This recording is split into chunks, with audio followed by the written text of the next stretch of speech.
शुरू करते हैं। मोक्षमार्गस्य नेतारम् भेत्तारं कर्मभूतताम् ज्ञातारं विश्वतत्त्वानां वन्दे तद्गुणलाब्धये वन्दे तद्गुणलाब्धये। मोक्षमार्ग के नेता एवं कर्म पर्वतों के भेद और विश्व के सब तत्वों के ज्ञायक चेतन संवेदक सद्गुण आप समान प्राप्त हो यही भावना भाकर देव विनय पूर्वक करूं वंदना बारंबार जिनेश्वर देव बारंबार जिनेश्वर देव।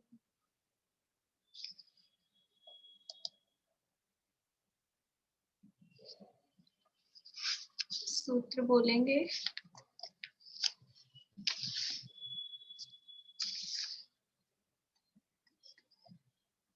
सत्रह और 18 नंबर का सूत्र बोलेंगे सभी लोग। विनीता जी शुरू करिए।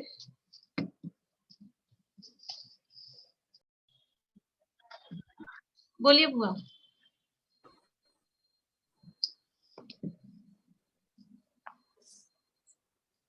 अल्पारंभ परिग्रहत्वं मानुष्यस्य स्वभाव मार्दवम् च। ठीक।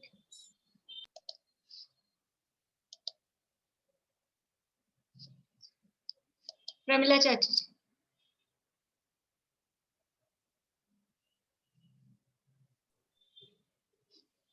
अल्प आरंभ परिग्रह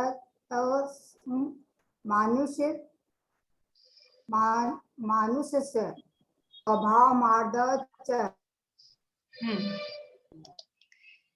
देखिए यहाँ तत्वार सूत्र में 6वां अध्याय और आश्रव तत्व का वर्णन इसमें चल रहा है। आश्रव का मतलब क्या होता है?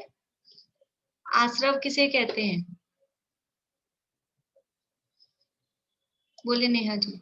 आश्रव किसे कहते हैं? कर्मों का आना। कर्मों के आने को आश्रव कहते हैं। और यहाँ तत्वार सूत्र में क्या परिभाषा बताई, अभी इस अध्याय में क्या परिभाषा बताई गई है? परिभाषा तो वो बताना है कि मुंह और योग के। बोलिए सुधा जी। मन वचन और काया के निमित्त से कर्मों का आना आश्रय कहलाता है। काय वांग मनया कर्म योग साश्रव। यद्यपि परिभाषा वही है, कर्मों के आने को आश्रव कहते हैं, वो बात सही है, लेकिन यहाँ हम देखें तो मन वचन काय की जो क्रिया है, जो प्रवृत्ति है, और उस मन वचन काय की प्रवृत्ति से जो आत्म प्रदेशों में कंपन हो रहा है और उसके कारण से जो कर्म आ रहे हैं वास्तव में वो आश्रव है। तो बात तो वही है, कर्मों का आना आश्रव है, लेकिन योगों के माध्यम से जो कर्म आ रहे हैं, तो यहाँ मूल कर्मों में पहले तो सामान्य रूप से आश्रव के भेद और आश्रव के प्रकार वो सब सामान्य चर्चा की, ईर्यापथ आश्रव, सांप्रदायिक आश्रव। अब यहाँ मूल कर्म प्रकृतियों में जो 8 कर्म हैं, मूल कर्म हैं, उनके आश्रव के कारणों की चर्चा कर रहे हैं, और उसमें से आयु कर्म के आश्रव के कारणों की चर्चा यहाँ हमारी चल रही है। आयु कर्म कितने प्रकार का होता है? आयु कर्म कितने प्रकार का होता है?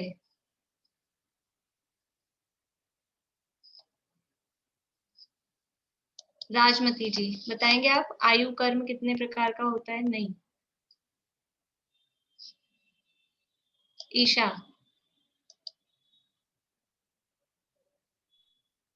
मनुष्य गति, देव गति, नरक गति, तिर्यंश गति। अब बताओ, मैं आपसे आयु पूछ रही हूँ, आप गति का जवाब दे रहे हो। मन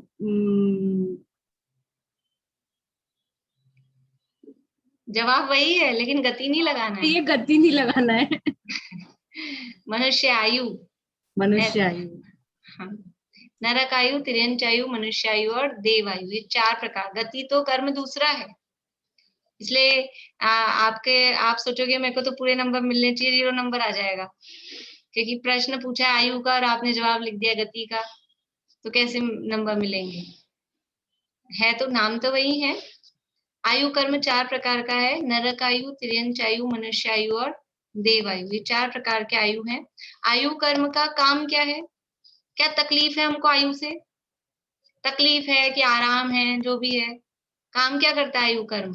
हमको तकलीफ देता है कि आराम देता है, क्या कराता है? सुलोचना जी। हमारे कर्मों से जो हम कार्य करते हैं उससे हमारी आयु का बंध होता है। नहीं, आयु का बंध किससे होता है वो नहीं पूछा है। प्रश्न ये है कि आयु करता क्या है, उससे होता क्या? आयु कर्म बंध गया है तो उससे होता क्या है? मोनिका भाभी। भाभी, जो हमें गति मिली है उसमें वो जो टिकाए रहते हैं, हम कितनी देर तक आपकी आवाज क्लियर नहीं आ रही, थोड़ा पास आके बोलिए। जो हमें वो मिली, हम जिस गति में है वो हम कितनी देर तक वहां पर रहेंगे, वो उस आयु कर्म का हाँ, ठीक है, बढ़िया। रेखा जी बोलिए। अनम्यूट करिए रेखा जी।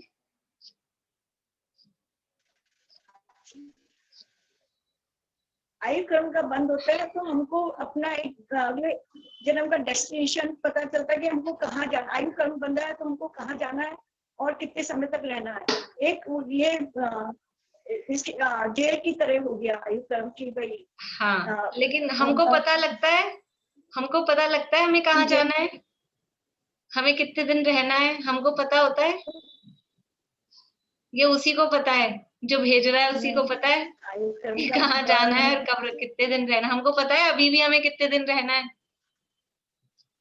तो बात तो वह है, लेकिन ये लैंग्वेज ठीक नहीं है। हमको नहीं पता लगता है, आयु कर्म से डिसाइड होता है कि ये जीव किसी शरीर में, किसी भाव में कितने समय तक रहेगा। ठीक है, ठीक है, बढ़िया।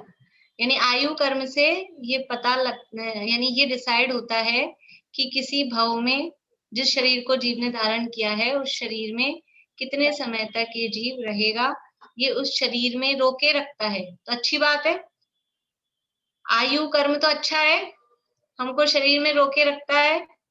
अच्छा है क्या है कि मनुष्य शरीर में रोके रख रहा है और स्वस्थ शरीर है तो बढ़िया लगता है। और अभी रोग खूब सारे हो जाएं तो क्या सोचते हैं, निकलो यहाँ से। और नरक में वही, नरक शरीर में रोके रख रहा है, वही आयु कर्म, नरक आयु कर्म, तो वो खराब लगता है। देव शरीर में रोके रखे तो अच्छा लगता है। तो ये अच्छा बुरा तो हमारी कल्पना है, ये हमारे राग द्वेष की कल्पना है। कर्म तो वास्तव में कोई भी अच्छा नहीं होता है, क्योंकि वो हमको संसार में ही रोक के रखा है। जो भी कर्म है वो हमको संसार में रोक के रख रहे हैं, इसलिए कर्म कोई सा भी अच्छा नहीं है। चारों आयु में से कौन सा आयु कर्म अच्छा है?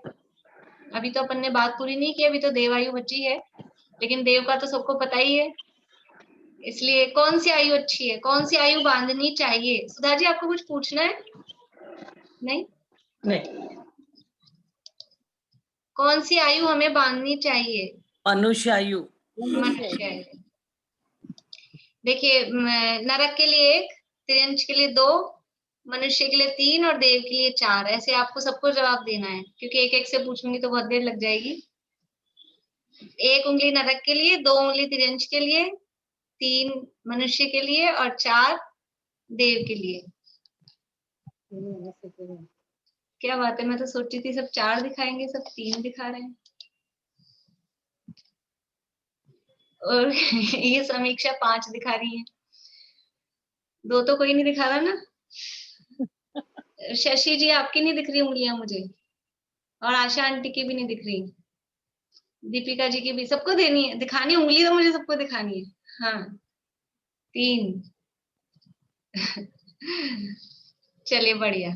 बहुत सारे बहुत ज्यादा लोग 3 दिखा रहे हैं, कुछ लोग 4 दिखा रहे हैं, 4 नहीं दिखा रहे, 5 दिखा रहे हैं। 3 दिखा रहे हैं वो आपका तर्क कि हमें क्या तर्क हो सकता है, मैं एक व्यक्ति से पूछ लेती हूँ, सबका कॉमन वही होगा जहां तक मैं समझती हूँ कि 3 उंगली क्यों दिखा रहे हैं आप। बोलिए प्रमिला चाची, 3 उंगली क्यों दिखा रहे हैं? मनुष्य गति के लिए, तो मनुष्य गति में क्यों जाना चाहते हैं, वो क्यों अच्छी है? क्योंकि मनुष्य गति से ही अपन मोक्ष प्राप्त कर सकते हैं। ठीक है बढ़िया, मनुष्य गति, सबका यही तर्क है? जो भी मनुष्य गति के लिए बता रहे हैं सबका यही तर्क है, मनुष्य गति से हम मोक्ष प्राप्त कर सकते हैं। अब मेरा प्रश्न ये है, अभी आप कौन सी गति में हैं? अभी कौन सी गति में है? अभी कौन सी आयु चल रही है हमारी? गति बोलो, आयु बोलो। अभी कौन सी आयु चल रही है? फिर अभी क्या कमी है? हमको बांधनी है दूसरी। अभी जो मिल गया उसका लाभ कौन ले रहा है? अभी मनुष्य है कि नहीं सारे के सारे? हम कोई तिर्यंच बैठा है यहाँ पे? कोई नारकी बैठा है या कोई देव? सब मनुष्य है ना।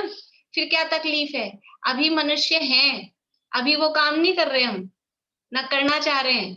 अभी तो अपने घर के काम निपटा लें, बच्चों को पढ़ा लें, लिखा लें, पाल लें, किसी की शादी ब्याह कर लें, कोई पोती पोतियों को पाल लें, अभी तो ये काम कर लें। फिर दोबारा मनुष्य चाहिए हमको, फिर क्या करेंगे? फिर मोक्ष चले जाएंगे? अभी जो मिल गया उसमें नहीं कर रहे हैं, अगला मनुष्य भाव मिलेगा तब हम मोक्ष चले जाएंगे। अभी हमने मोक्ष जाने के लिए एक कदम भी बढ़ाया क्या? एक कदम का भी प्रयास हम कर रहे हैं क्या? हमारी लिस्ट में कहीं भी है क्या? ये तो खाली मायाचारी है, और ये मायाचारी से कौन सी आयु बनती है? ये मायाचारी है। गति आयु वास्तव में कोई सी भी अच्छी नहीं, बांधने योग्य कोई भी नहीं है। हाँ, मनुष्य को हम अच्छा कहते हैं क्योंकि इस भाव से ही, इस मनुष्य शरीर से ही मुक्ति प्राप्त की जाती है, लेकिन बांधने योग्य तो कोई भी नहीं है। मनुष्य भाव से मोक्ष होता है, ये एक फैक्ट है, ये एक सत्य बात है। लेकिन फिर भी जो सम्यक दृष्टि ज्ञानी जीव होते हैं, धर्मात्मा जीव होते हैं, वो किसी भी आयु को चाहते नहीं है कि हमें कोई भी आयु बंधे, ऐसा वो चाहते नहीं है। देव को तो आपने किसी ने भी पसंद नहीं किया। अभी तो देव आयु के आश्रम के कारण फिर बताएं कि नहीं बताएं, कोई चाहते ही नहीं है तो क्या करना। देव आयु क्यों खराब लगी आपको? देव में बेचारा, देव ने क्या बुराई की? उसने क्या अपने को तकलीफ दी कि देव नहीं बनना चाहते हैं? क्यों नहीं बनना चाहते हैं देव? बोले आशा आंटी। क्योंकि वहां से भी वापस गतियों में नीचे जाना पड़ता है, ये स्थावर तक चले जाते हैं। वहां से भी नीचे कोई फायदा नहीं है, और वहाँ वैसे भी नीचे देव बन जाए तो वैसे भी ईर्ष्या का भाव ज्यादा होता है। ठीक है बढ़िया, बोलिए अनीता जी। और संयम नहीं है तो दीदी। बढ़िया, दोनों जवाब अच्छे हैं, दोनों अलग पॉइंट है, अच्छे हैं। और भी पॉइंट्स हो सकते हैं। देव, क्योंकि देव बन गए हैं तो भी देव से वापस आना ही पड़ेगा, वहां से मोक्ष नहीं हो सकता है, वहां संयम का भाव नहीं है, वहां भोगों की अधिकता है, भोग विलास में रहकर और अपने स्वरूप को भूल जाता है। लेकिन हम ये भी तो सोच सकते हैं, हम देव बन जाएंगे तो समोषण में चले जाएंगे, दिव्य ध्वनि सुन लेंगे, ऐसा भी तो सोच सकते थे। देखिए, ये तो सब जो ऑप्शन है, जिसको अंदर से आत्म कल्याण की भावना है, धार्मिक भावना है, वो कहीं भी रहे, उसको वो सुलभ हो जाते हैं, वो मिल जाती है। जिसकी जैसी रुचि होती है उसको वो संयोग वहां प्राप्त होते हैं, और यदि भोगों की रुचि है तो वो भोगों में लीन हो जाता है। इसलिए आयु वास्तव में कोई भी अच्छी नहीं है। हमें चारों आयुओं से का अभाव करके, आयु कर्म का ही अभाव करके, और आयु कर्म के अभाव में, आयु कर्म से क्या हो रहा था कि शरीर प्राप्त हो रहा था, तो आयु कर्म के अभाव में सिद्धों में एक गुण प्रकट होता है। कौन सा गुण प्रकट होता है, बता सकते हैं कोई? आयु कर्म के अभाव में सिद्ध भगवान में कौन सा गुण प्रकट होता है? बोलिए अंकल।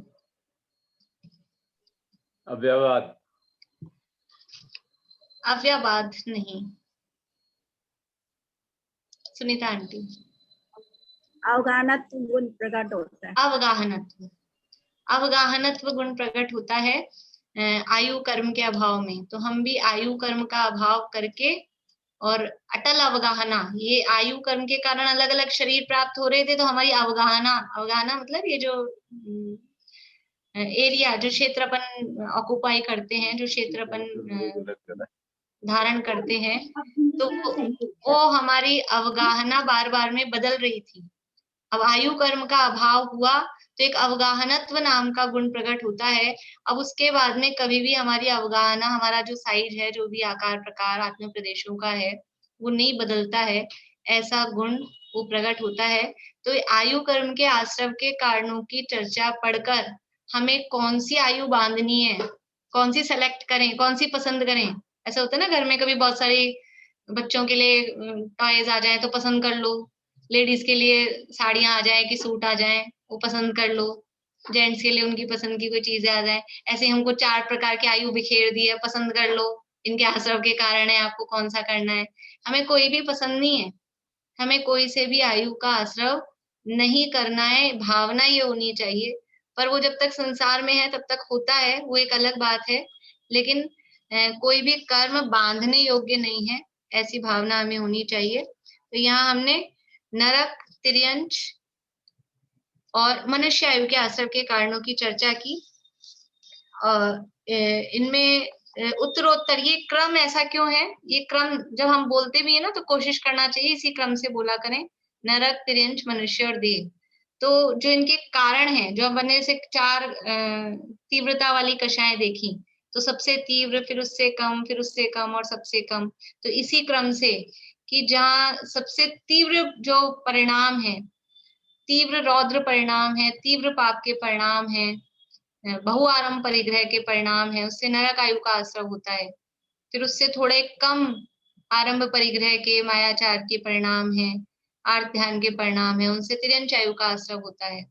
और उससे और कम, यानी कम आरंभ परिग्रह के परिणाम है, सरल परिणाम है, भद्र परिणाम है, संतोषी वृत्ति है, थोड़ी धार्मिक कार्यों में रुचि है, इस तरह के जो परिणाम है वो मनुष्य आयु के आश्रव के कारण है। और साथ में कहा था स्वभाव की सरलता, स्वभाव मार्दवम च, स्वभाव की सरलता मतलब बाय नेचर ही, किसी ने सिखाया नहीं है। कुछ बातें तो हमने पढ़ के, सुन के, कर्मों से डर के हमने अपनी कक्षाएं मंद कर रखी हैं, थोड़े सरल हुए हैं। और एक बाय नेचर ही शांत परिणाम है, सरल परिणाम है। तो वो स्वभाव की जो सरलता है वो भी मनुष्य आयु के आश्रव का कारण है। और ये स्वभाव की सरलता आगे अभी देव आयु के आश्रव के कारणों में भी इसको लेंगे। अब अपन चर्चा कर रहे हैं एक 19 नंबर का सूत्र है, इसमें कॉमन रूप से कि आयु कर्म बंधता ही क्यों है, कॉमन रूप से आयु कर्म के आश्रव के कारण की चर्चा यहाँ की है। बोलिए रजनी जी। अभी आपने आयु क्रम के बारे में बताया था ना शुरू में कि आयु क्रम से क्या फायदा है, ये आयु क्रम कैसे, तो उसका एक बार वापस बता सकेंगे? आयु कर्म से फायदा नहीं, मतलब आयु कर्म हमको अच्छा है कि या बुरा है, ये यानी आयु कर्म क्या करता है वो मैं पूछ रही थी।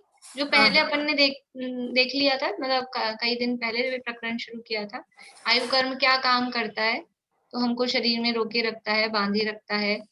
तो वो अच्छा है कि बुरा है, कि वो शरीर में बने रहना वो अच्छा है कि खराब है।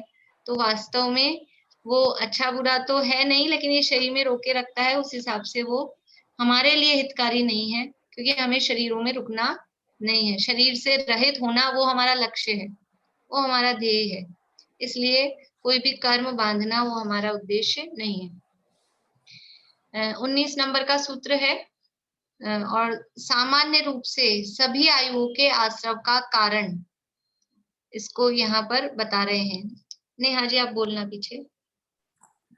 निःशील व्रतत्वम च सर्वेषाम, निःशील व्रतत्वम च सर्वेषाम। एक त हो सकता है कुछ पुस्तकों में शील के बाद में एक त और छपा हो, उसको हटा दें, शील के बाद त नहीं आएगा। निःशील व्रतत्वम, तो मेरी बुक में भी त एक्स्ट्रा छपा हुआ है बीच में, वो त को काट लें। निःशील व्रतत्वं च सर्वेषाम्। निःशील व्रतत्वं च सर्वेषां। हाँ, निःशील अर्थात शील से रहितपना, शील से रहितपना, और व्रतत्वम, निहि व्रतत्वम, निहि शब्द है, निहि का अर्थ होता है रहित, उससे रहित नहीं है वो चीज, तो निःशील शील से रहितपना, और निहि व्रतत्वम व्रत से भी रहितपना, शील और व्रत से रहितपना, च यानी वह, और सर्वेशाम सभी आयु के आश्रव का कारण है। कॉमन रूप से सभी आयु के आश्रव का कारण क्या है कि व्रत और शीलों से रहित, क्योंकि जो व्रत और शील से सहित हैं, व्रती हैं, उनको फिर यानी मोक्ष मार्ग में आगे बढ़ गए हैं, इस तरह से शील और व्रत का पालन जिन्होंने किया है, तो उनको आयु का बंध ही नहीं होता है। आयु कर्म का बंध कौन से गुणस्थान तक होता है? गुणस्थान शब्द से तो थोड़े आप लोग परिचित हो गए। कितने होते हैं गुणस्थान? गुणस्थान कितने होते हैं? बोलिए रजनी जी। 14। 14 गुणस्थान होते हैं।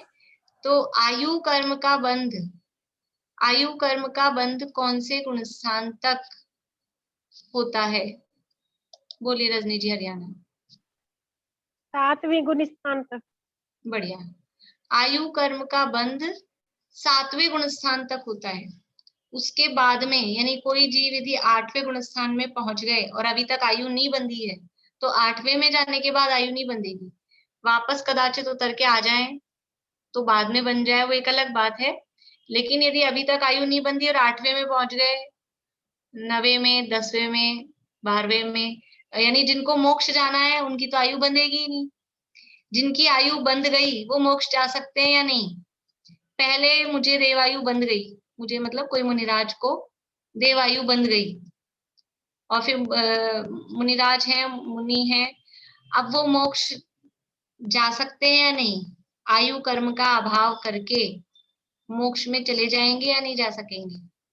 जाएंगे तो 1 उंगली, नहीं जाएंगे तो 2 उंगली।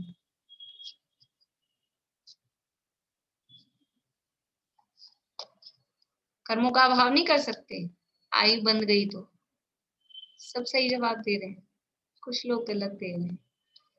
देखिए जवाब होगा नहीं जा सकते। यदि आयु बंध गई है तो फिर उस आयु को भोगना ही पड़ता है। ऐसा नहीं है वो आयु बंध गई है, अभी बिना भोगे उसका अभाव कर दिया और ये मोक्ष चले गए, ऐसा नहीं होगा। तो यदि आयु बंध गई है तो वो मोक्ष नहीं जाएंगे, शपथ श्रेणी नहीं चढ़ सकते, यानी कर्मों का पूरा अभाव नहीं कर सकते। और यदि आयु नहीं बंधी है और उनको मोक्ष जाना है, मोक्ष जाना है तो आयु बंधेगी भी नहीं, और फिर वो यानी आगे कर्मों का पूरा अभाव कर सकते हैं। तो आयु कर्म का बंध 7वें गुणस्थान तक हो सकता है, उसके ऊपर आयु कर्म का बंध नहीं होता है। तो यहाँ जो कहा निःशील व्रतत्वम, क्योंकि 7वें गुणस्थान में कौन होते हैं? 7वें गुणस्थान में ऑप्शन देती हूँ आपको, गृहस्थ होते हैं या मुनिराज होते हैं, 2 ही ऑप्शन। गृहस्थ के लिए 1, मुनिराज के लिए 2।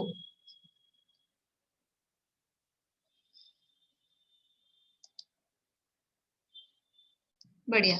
7वें गुणस्थान मुनिराज का गुणस्थान है, मुनिराज होते हैं, गृहस्थ नहीं होते। जो मुनिराज हैं वो व्रतों से और शील से सहित होते हैं या रहित होते हैं? सहित होते हैं तो 1, रहित होते हैं तो 2। रहित होते हैं तो 2, सहित होते हैं तो 1। मुनिराज व्रत और शील से सहित होते हैं तो 1, रहित होते हैं तो 2।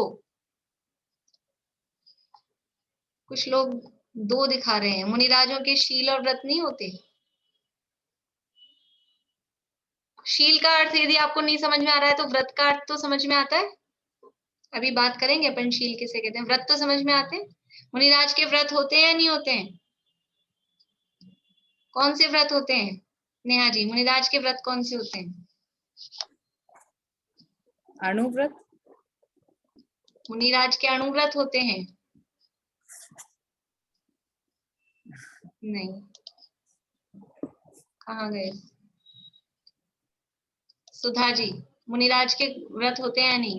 हाँ व्रत होते हैं, क्योंकि उन्होंने पाप पांचों पापों का त्याग कर दिया है, इसलिए वो व्रत उनके व्रतों को क्या नाम देते हैं? है महाव्रत।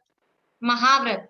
मुनि सकल व्रती बड़ भागी, सकल व्रती महाव्रती होते हैं, तो मुनिराज के व्रत हैं। शील का अर्थ अभी करेंगे, उनके शील भी होते हैं। तो मुनिराज हैं वो व्रतों से और शील से सहित हैं, है ना। और क्योंकि जो मुनिराज सात्विक गुण स्थान के ऊपर अगर यदि पहुंच गए हैं, व्रतशील से सहित हैं ही, तो उनके आयु का बंध फिर नहीं होता। और यदि व्रत और शील से रहित कोई जीव है, तो सामान्य रूप से, ये सामान्य कारण बताया है, इसका मतलब ये नहीं क्योंकि सात्विक गुण स्थान में भी आयु बंध तो होता है। इसलिए आप कहो कि निशील व्रतत्वम कहा है, फिर वो तो मुनिराज तो महाव्रती थे, उनकी आयु कैसे बंध गई? तो उनके भी आयु बन सकती है, लेकिन यदि व्रत और शील से रहित है, तब तो आयु बंधेगी ही बंधेगी। समझ में आ रही है? एक तरफा इसको बात समझना है कि यदि जीव कोई व्रत धारण नहीं कर रखा है, शील का पालन नहीं करता है, तो आयु का बंध होगा ही, आयु कर्म का आश्रव होगा ही। तो कौन सी बंधेगी कि उसके लिए हमने अलग अलग परिणाम बता दिए। बहुत तीव्र कषाय हैं, मंद कषाय हैं, मीडियम वाली कषाय हैं, उसके अनुसार बंधेगी।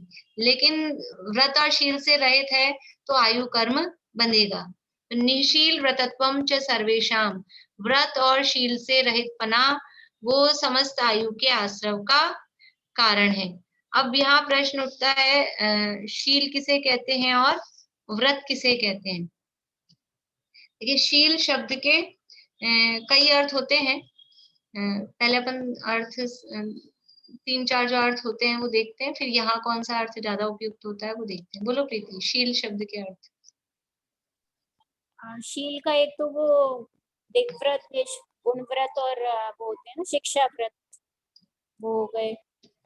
और एक शील अपना जो कुशील से रहित है वो शील, बस यही याद है। ठीक है। और इन दो अर्थ के अलावा और कोई बताएंगे?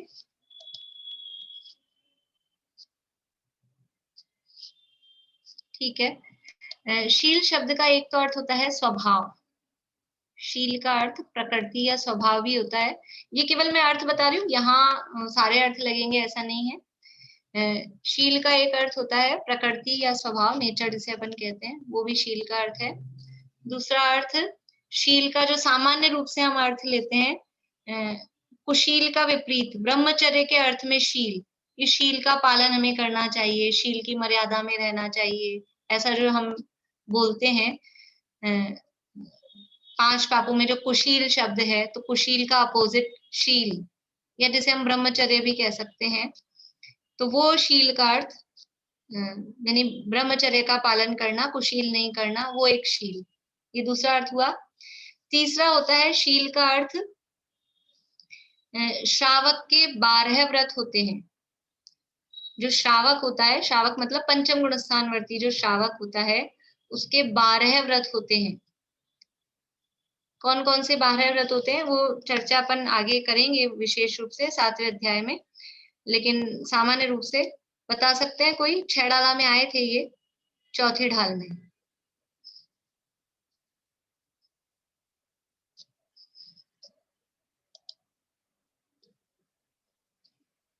बोलिए सुधा जी।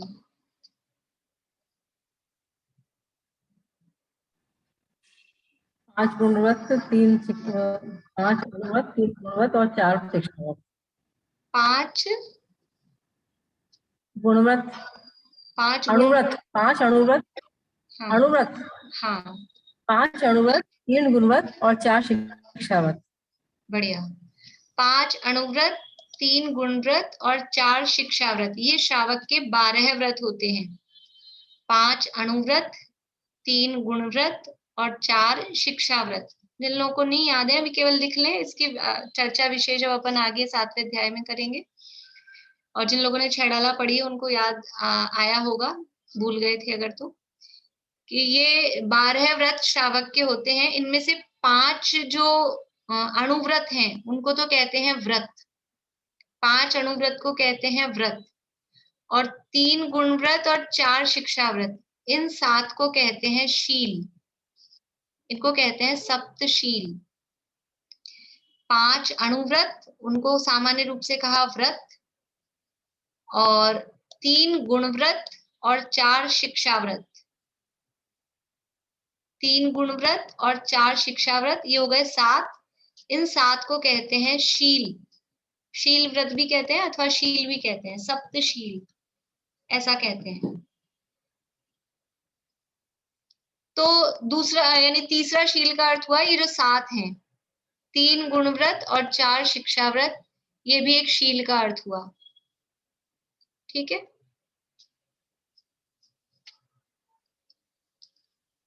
और चौथा एक शील का अर्थ होता है कषायों से रहित पना, वो कहलाता है शील। जैसे कषायों हमें क्वेश्चन आया कि शील किसे कहते हैं, तो हम ये क्या लिखेंगे? 3 गुणव्रत और 4 शिक्षाव्रती। अभी बता रहे, यहाँ इस प्रकरण में क्या अर्थ जमेगा ज्यादा, वो अभी अपन अर्थ ले रहे हैं। अभी सामान्य रूप से शील शब्द किस किस अर्थ में यूज में आता है वो हम देख रहे हैं। तो पहला अर्थ है प्रकृति, दूसरा अर्थ है शील यानी कुशील के अपोजिट के रूप में शील, तीसरा अर्थ है 3 गुणव्रत और 4 शिक्षाव्रत रूप शील व्रत, और चौथा अर्थ है कषायों से रहित पना, उसको भी शील कहते हैं। शील का मतलब है कषायों से रहित पना। ये 4 अर्थ हो गए। अब आप लोग बता सकते हैं, सोच सकते हैं अपन यहाँ कौन कौन से अर्थ लग जाएंगे। एक ही अर्थ लगेगा ऐसा जरूरी नहीं है, यहाँ कौन कौन से अर्थ लग जाएंगे। पहला अर्थ लगेगा क्या? पहला अर्थ यहाँ ज्यादा उपयुक्त नहीं रहेगा, प्रकृति से रहित पना, स्वभाव से रहित पना, ऐसा अर्थ यहाँ जमेगा नहीं, तो वो अर्थ यहाँ नहीं जमेगा। इसके अलावा जो दूसरा अर्थ है कुशील वाला, कुशील से रहित पने वाला, वो भी हम किसी रूप में लगा सकते हैं। जो तीसरा अर्थ है सप्तशील वाला, वो भी यहाँ लगा सकते हैं।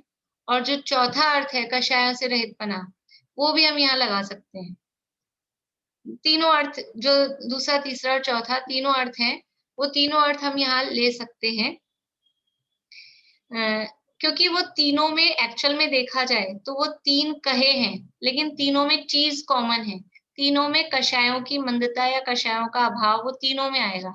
तीनों में जैसे दूसरे अर्थ में, अभी मैं पहला अर्थ दूसरा अर्थ ऐसा बोल रही हूँ, समझ में आ रहा है आप लोगों को? समझ में आ रहा है ना ऐसा? तो जो दूसरा अर्थ है कुशील से रहित पने वाला शील, और जो तीसरा अर्थ है सप्तशील, तो सप्तशील में और कषाय से रहित पने में वो कुशील से रहित पना आएगा कि नहीं आएगा? आएगा ही आएगा।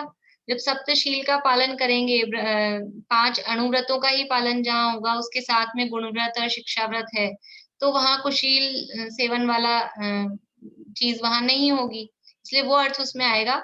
और कषायों से रहित पने के अर्थ में भी वो ब्रह्मचर्य वाला जो अर्थ है कुशील से रहित पना, वो अर्थ उसमें आएगा ही। तो ये तीनों अर्थ तो एक दूसरे से मिले जुले हैं, इसलिए तीनों के वाले टाइप के अर्थ यहाँ हम लगा सकते हैं। फिर भी यहाँ पर शील का अर्थ मुख्य रूप से कषायों से रहित पना, वो शील कॉमन रूप से अपन ये लें तो वो सारे अर्थ उसमें आ जाएंगे। क्योंकि यदि सप्तशील ही अकेला लेंगे, सप्तशील भी ले सकते हैं, पर उसमें वो पर्टिकुलर 5वें गुणस्थान की बात समझ में आ जाती है, ऐसा हो जाता है।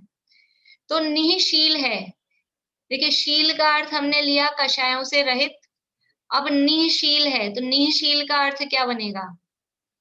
समझ में आ रही है बात? कठिन तो नहीं हो रही है?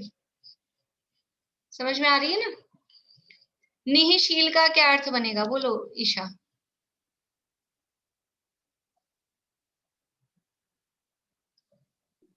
निशील का भाभी, नी का अर्थ तो रहित बताया, और शील जो कषायों से रहित हो, तो कषायों से रहित ऐसा हो गया ना, 2 बार रहित हो गया। शील का अर्थ कषायों से रहित, हाँ, और निहि का अर्थ फिर रहित, तो 2 रहित यानी माइनस माइनस 2 माइनस मिलके क्या हो जाएंगे?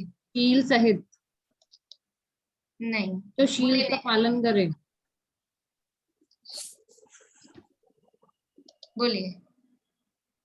अभी इसमें सप्तशील वाला आएगा कि तो जो शिक्षा व्रत और गुण व्रत से रहित हो। हाँ वो भी लें, कषायों से रहित वाला भी लें, तो निःशील का अर्थ क्या बनेगा? नहीं, निही अगर वर्ड ही रहित है उसका मीनिंग, तो कषायों से रहित वाला तो ले ही नहीं सकते। क्यों नहीं लगेगा? ऑपोजिट। कषायों से रहित है यानी कषायों से सहित है। कषायों के रहित पने से, देखिए अच्छा बनेगा ना, हाँ, आ गया। कषायों के रहित पने से रहित है, ऐसा हम कहेंगे। 2 बार रहित कहा, 2 बार माइनस हुआ, तो माइनस माइनस प्लस हो जाता है। भाभी कषायों से रहित, देखो तो वो तो अच्छा हुआ ना, मतलब तो देखो उससे भी रुको रहित।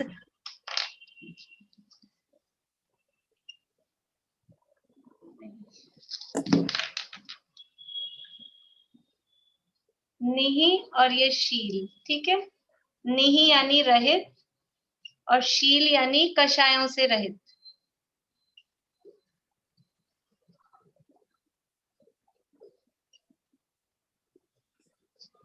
ठीक है, तो ये कषायों से रहित है, यानी क्या हुआ? कषायों से रहित नहीं है। रहित को नहीं भी कह सकते हैं, रहित को नहीं भी कह सकते हैं अपन। रहित है मतलब वो चीज नहीं है, ऐसा कह सकते हैं। समझ में आ रही ना सब लोगों को बात? कह सकते हैं। पता नहीं आधे लोगों को आ रही है, आधे लोगों को नहीं आ रही है, ऐसा लग रहा है मुझे। सीधा सीधा आप लोगों को निष्कर्ष बता दूंगी मैं, जिनको आ रहा है उनको ठीक है। कषायों से रहित है यानी कषायों से रहित नहीं है। रहित का अर्थ नहीं है। मैं ऐसा कहें अपन कि मैं समझ लीजिए सोने से रहित हूं, तो इसको ऐसे भी कह सकते हैं, मेरे पास सोना नहीं है, ऐसा कह सकते हैं ना। मैं गाड़ी से रहित हूं, तो मेरे पास गाड़ी नहीं है, ऐसा कहते हैं। तो मैं कषायों से रहित हूं, मतलब मैं मेरे पास कषायों से रहित नहीं हूं, ऐसा कह सकते हैं। इसका मतलब ये हो गया कि कषायों से सहित, सीधा सीधा अर्थ हो गया। निःशील मतलब यदि शील का अर्थ हम कषाय कर रहे हैं तो कषायों से सहित हो गया। निःशील का अर्थ कषायों से सहित। यदि शील का अर्थ कषाय करते हैं तो निःशील का अर्थ है कषायों से सहित। ठीक है, जिन लोगों को ये एक्सरसाइज समझ में आई हो तो ठीक है, नहीं तो सीधा सीधा अर्थ समझ लें। निःशील का अर्थ है कषायों से सहित। और यदि सप्तशील वाला अर्थ लगाते हैं तो वो तो एकदम सीधा है ही, कि शील व्रत से, जो सप्तशील हैं गुण व्रत और शिक्षा व्रत, उनसे रहित। और यदि कुशील वाला अर्थ शील का लगाते हैं तो उसका अर्थ भी ये है कि ब्रह्मचर्य शीलवान पने से रहित, यानी वो कुशील से सहित हो गया, ऐसा अर्थ है। तो व्रतों से रहित, अणुव्रत और महाव्रत किसी भी प्रकार के व्रत नहीं है। व्रत कहलाते हैं 5 पापों का त्याग। ये व्रत की परिभाषा भी 7वें अध्याय में आएगी। तो पापों का त्याग वो कहलाता है व्रत। ठीक है, पापों का त्याग व्रत कहलाता है, और कषायों का त्याग वो शील कहलाता है। पापों का त्याग वो व्रत है, कषायों का त्याग वो शील है। अब जिसके पापों का भी त्याग नहीं है, जिसके कषायों का भी त्याग नहीं है, वो हो गया निःशील निःव्रत। समझ में आ रही बात? पापों का त्याग वो व्रत है, कषायों का त्याग वो शील है, और ये है निःशील निःव्रत, यानी पापों का भी त्याग नहीं है, उससे भी रहित है, और कषायों का त्याग भी नहीं है, यानी कषायों से भी सहित है। तो पाप और कषायों से सहित है, या पापों के और कषायों के त्याग से रहित है। जो भी अर्थ अपने को समझ में आता हो वैसा शब्द अपन यूज ले सकते हैं। तो निःशील व्रतत्वम च सर्वेशाम, यानी पाप से सहित पना और कषायों से सहित पना। अभी इन चारों आयु, अभी देवायु की भी चर्चा अपन करेंगे, लेकिन अभी तक अपन ने 3 आयु की चर्चा की। उन 3 आयु में पाप से सहित दिख रहे थे या रहित दिख रहे थे जीव? कम हो रहा था, ज्यादा हो रहा था, लेकिन पाप तो था। बहुआरंभ परिग्रहत्वम या अल्पारंभ परिग्रहत्वम, पर आरंभ परिग्रह तो था ही ना। इसलिए पाप भी थे और कषाय भी थी, मायाचारी। यहाँ तो एक एक शब्दों में बात की, लेकिन अपन ने जो और पॉइंट्स डिटेल में पढ़े हैं उनमें सारी बातें थी। मनुष्य आयु के आश्रव में ऐसे कहा कभी भी कि परिग्रह से पूरा का पूरा रहित या कषायों से पूरा का पूरा रहित हो तो मनुष्य आयु का आश्रय होता है, या ये कहा कि कषाय मंद हो, संतोषी वृत्ति हो, ऐसा कहा कि जिसको कुछ नहीं चाहिए सब कुछ छोड़ दिया हो, या ऐसा कहा कि जो मिल गया उसमें संतुष्ट है। तो मिला, चाहा तो उसको भी थी, मतलब कुछ प्राप्त तो उसने भी किया है, इसलिए कषायों से रहित नहीं है। और इसी तरह से संपूर्ण रूप से पापों से भी रहित नहीं है। तो पाप और कषायों से जो सहित पना है, थोड़े हो, कम हो, ज्यादा हो, वो बात नहीं है, लेकिन जो पापों से सहित है, जो कषायों से सहित है, तो ये पाप और कषायों से सहित पना, ये सभी प्रकार के आयु का आश्रय होता है। क्योंकि जो पापों से और कषायों से पूर्णतः रहित हो जाते हैं वो भगवान बन जाते हैं, फिर उनके आयु का बंध नहीं होता। इसलिए आयु का बंध हो रहा है तो कुछ ना कुछ अंश में पाप और कषाएं वो मौजूद हैं, तभी आयु का बंध होता है, अदरवाइज आयु नहीं बनती। इसलिए कहा निशील व्रतत्वम च सर्वेशाम, शील और व्रत से रहित पना, कषायों से और पापों से सहित जो हैं, कषायों का त्याग जिनको नहीं है, पापों का त्याग जिनको नहीं है, उनके चारों प्रकार के आयु में से चारों एक साथ बन जाएंगी क्या? चारों एक साथ बन जाएंगी क्या? तो कितनी आयु एक साथ बन सकती है? कितनी आयु बन सकती है? 1, 2, 3 या 4? कितनी आयु बन सकती है एक साथ? 1। बढ़िया। बंधेगी तो एक बार में एक ही, एक साथ 2, 3, 4 आयु नहीं बन सकती है। लेकिन एक प्रश्न दूसरा है, उसकी चर्चा आप मुझे याद दिला देना, कल करेंगे, अभी टाइम ज्यादा नहीं है। कितनी आयु एक साथ रह सकती है किसी जीव के साथ? ये तो बंधने की बात की, बंधेगी तो एक ही, लेकिन किसी जीव के साथ में कितनी आयु एक साथ हो सकती है वो कल करेंगे। मीना चाची 4 उंगली दिखा रही है, चारों आयु एक साथ हो सकती हैं? आपके साथ सारी हैं अभी? चित्रा आंटी कुछ पूछना है आपको? हाँ हाँ बोलिए। 2 आयु बन सकती है, एक हाँ, तो वो हाँ। और एक आपने कहा ना कि आयु 2 एक साथ हो सकती है ना, आयु और नामकर्म, वो गति और आयु। नहीं, गति और आयु नहीं पूछ रही मैं, आयु, ये जो 4 आयु हैं ये डिस्कस कल करेंगे, अभी आप मुझे जवाब मत दीजिए, सोचना आप लोग। पहले वाले में भी आपने जो क्वेश्चन पूछा था ना, पहला वाला क्वेश्चन ये था, पहला क्वेश्चन ये था कितनी आयु एक बार में कितनी आयु बंध सकती है, ये बंधने की बात थी पहले वाले क्वेश्चन में। और अभी जो पूछा है उसमें है कितनी आयु एक साथ हो सकती है या रह सकती है, यानी पहले वाले क्वेश्चन में बंध की बात थी, अभी दूसरे वाले क्वेश्चन में सत्ता की बात है, शास्त्र के शब्दों में कहें तो। और अपनी लैंग्वेज में कहें तो कितनी आयु एक साथ हो सकती है किसी के साथ में। होना, रहना वो एक अलग चीज है, और बंधना एक समय में वो अलग चीज है। तो एक बार में बंधती तो एक ही आयु है, लेकिन होने में कितनी हो सकती है? देखो, हम एक बार में एक ही साड़ी पहनते हैं, पहनेंगे तो एक बार में एक ही, लेकिन हमारी अलमारी में एक ही होती है क्या?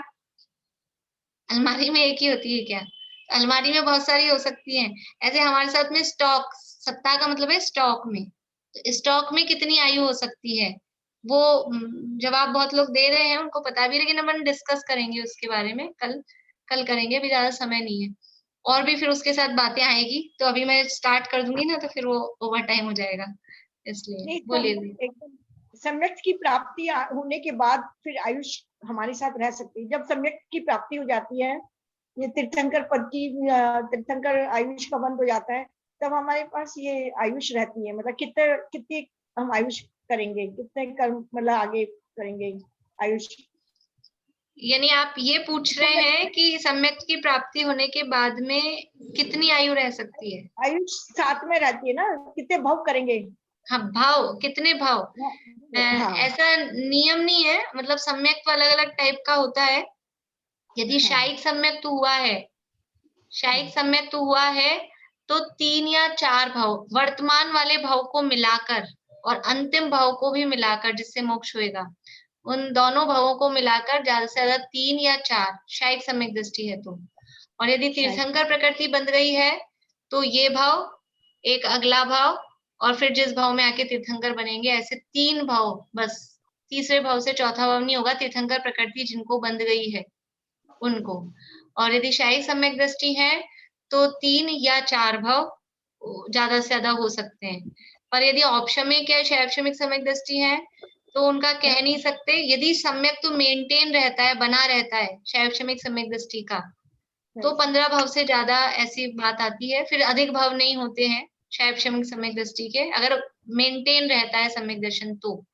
और यदि सम्यक दर्शन छूट जाता है तो फिर ऐसा कोई संख्या नहीं है कि इतने ही भाव करें। उसके लिए टाइम पीरियड है, अर्ध पुद्गल परावर्तन काल वो मैक्सिमम है, उसके अंदर अंदर तो मोक्ष जाएगा ही जाएगा। भावों की संख्या ऐसे फिक्स नहीं बताई। ठीक, थैंक यू। चलिए, और किसी का प्रश्न है? सूत्र आप लोगों को याद करते जाना है। जिन जिन ने भी अभी कुछ भी चालू नहीं किया है याद करना, वो याद करते जाएं। बस छोटी छोटी सी आधी आधी लाइनें हैं और अपन एक दिन में ये आधी लाइन पढ़ते हैं। ऐसा तो है नहीं अपन एक दिन में 10-20 लाइनें एक साथ पढ़ जाते हो, तो याद करते रहें आप लोग। बोलिए विनीता जी। जानना चाहूंगी। आपकी आवाज क्लियर नहीं आती है, मुझे समझ नहीं आ रहा क्या बोल रहे हैं आप। गाथा सुनाना चाहूंगी मैं। गाथा द्रव्य संग्रह की सुनाना चाहूंगी। हाँ, वो कल क्लास में सुनाइए। हाँ।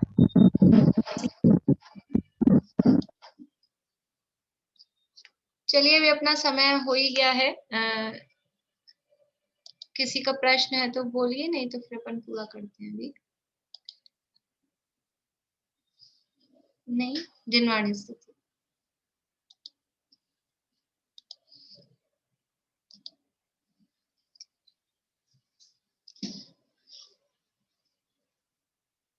हे चक्रधर जग जीत कर षट खंड को निज वश किया, पर आत्मा निज नित्य एक अखंड तुम अपना लिया।